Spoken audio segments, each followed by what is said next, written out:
পুতুল হবে বিয়ে, ছাজনা তলায় গিয়ে হুলো আসবে তারপরে টুকুর মাথায় দিয়ে। পুতু মামাম কতটা সুন্দরী হয়ে গেছে, হাতটা দাও তো। এই দেখো হাত বন্ধু। হুলোকে এক্ষুনি বলো যে পুতুর মতো মেয়ে হয় না, পুতু খুব মিত্তিমা, ঠিক আছে?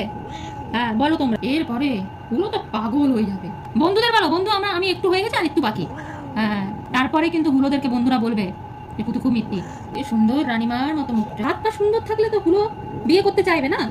যে হুলো বলবে হাতে হাতটা দাও তো পুতু। বন্ধুরা এই দেখো পুতুর হাত, পা কত সুন্দর, কান কত সুন্দর। হ্যাঁ হ্যাঁ এই তো হাত দেখেছি, কতবার দেখাবে। হুলোকে এক্ষুনি বলো যে পুতুর মতো মেয়ে হয় না, পুতু খুব মিত্তিমা, ঠিক আছে? হ্যাঁ বলো তোমরা। আর তাড়াতাড়ি বিয়ের ব্যবস্থা করো, তোমরা না পুতুর বন্ধু হও। হ্যাঁ, লা লা লা লা লা লা লা লা। পুতুর হবে বিয়ে, ছাজনা তলায় গিয়ে। পুতুর হবে বিয়ে, ছাজনা তলায় গিয়ে হুলো আসবে তারপরে টুকুর মাথায় দিয়ে। ইয়ে টাটা করে দাও, টাটা। হ্যাঁ।